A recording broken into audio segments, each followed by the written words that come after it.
Guys, in this video, we're now going to look at D.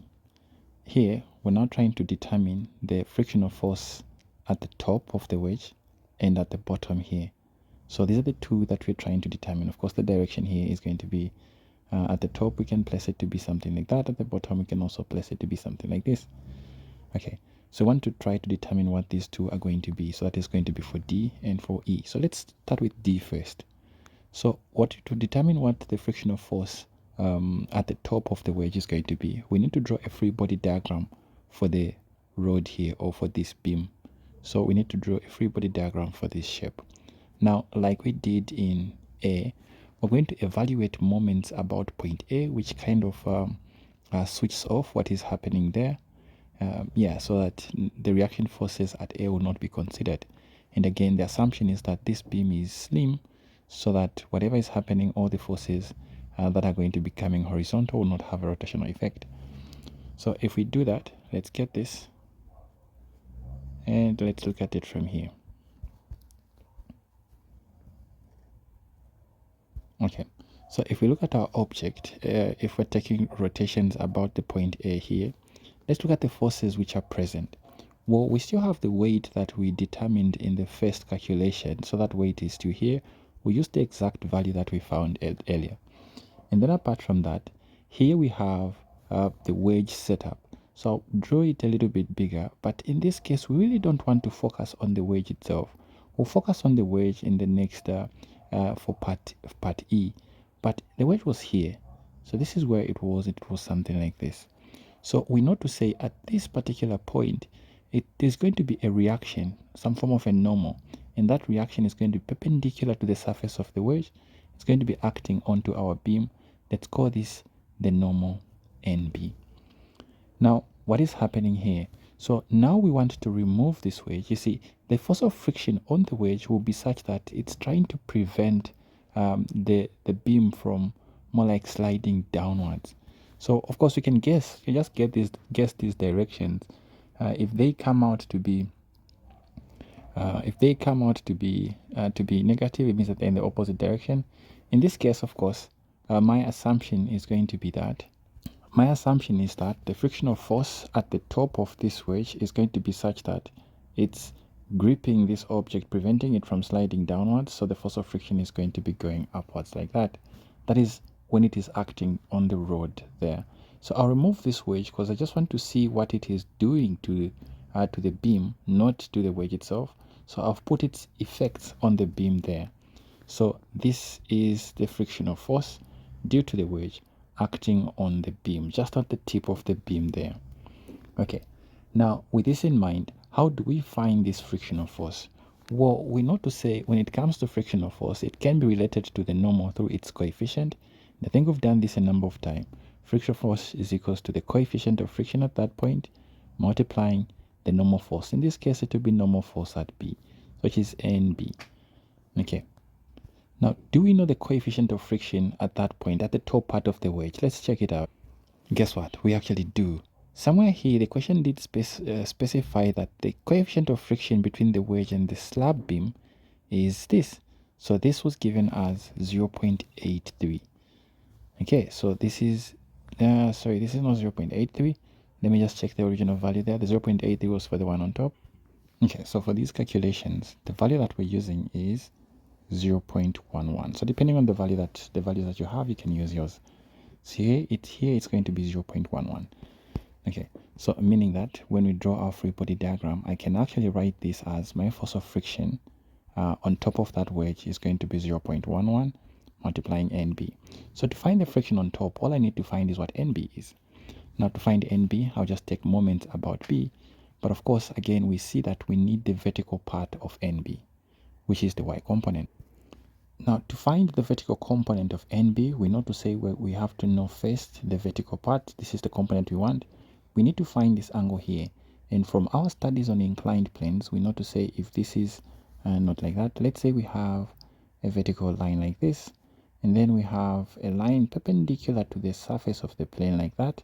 And note that the normal NB, which is perpendicular to the surface, will have to be acting along that line of action.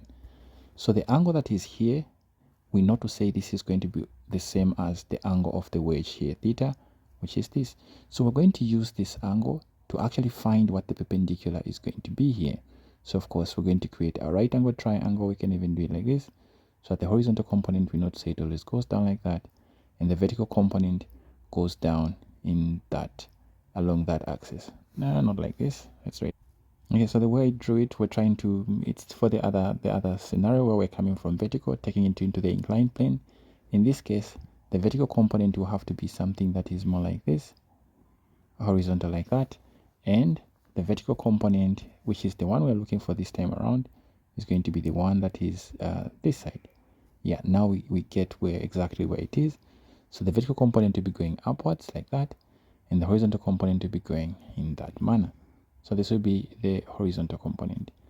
Now to find this vertical part, clearly you can see that it is side by side with the angle.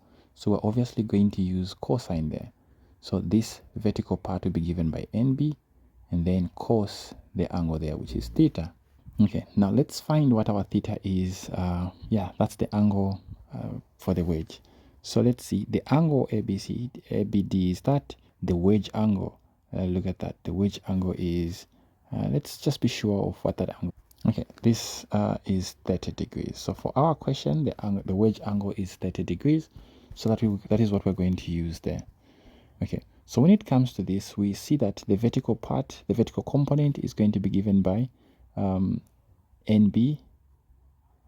Then we have cos 30 degrees. So that is what we have. So apart from that, notice that in this case, the question says, upon firmly stabilizing the ground, the wedge was inserted as shown at the beam, at the end B. Calculate the frictional force at the top when the rope is fully released. Since the rope has been released, notice that now we do not factor in the tension T because it has been fully released. So all we have is the reaction NB, NB itself, frictional force there, and then also we have this one here. So when we take moments about point A, so let's do sum of moments about A and equate to 0. We're going to have the weight causing clockwise rotation, so we're going to have minus the weight.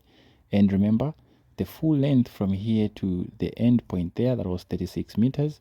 So up to the central point for the weight, that was 18. So this is multiplying 18 meters. Then plus the vertical component of the weight is causing clockwise, that is going to be positive. It's going to be NB. And then for this one, we have cos 30 degrees. And then multiplying the full length of the beam, which is 36 meters. So this is equals to 0. So at in the end, we have NB is going to be equals to, the weight cos this side becomes positive by 18, then divided by, this is going to be 36, then we have cos 30 here. So let's do the math. What are we going to get? Yes, 36 cos 30, the weight multiplying 18, distance force. Let's just get what the force is, what the weight is, I mean. We calculated what the weight was earlier on. Where was it? The weight, it was this one. And don't forget, this was in kilonewtons. So if I just copy this, then I am using that in kilonewtons as well. So if we take our weight there, plug it here, and then bring in everything else by 18, by 36, cos 30, what do we get? So here we get 920.675 kilonewtons. I want you to look at this value. This is NB. Now, does this look familiar? Try to look at it and see if it looks familiar. It should look familiar to you. Try to think of why this looks familiar and why. Try to give yourself, justify why this is actually similar to something that you've seen before. So this is NB. What we're looking for is frictional force. Remember, frictional force was related to NB. It was our coefficient 0.11 by NB. Now we know what NB is, so we just multiply these two. So multiply this by 0.11 and we get 180 kilonewtons. So this is our frictional force at the top. Now guys, again, if this reaches 30 likes, then I'm going to upload the next one. Right guys, hope you found this helpful. See you in the next one.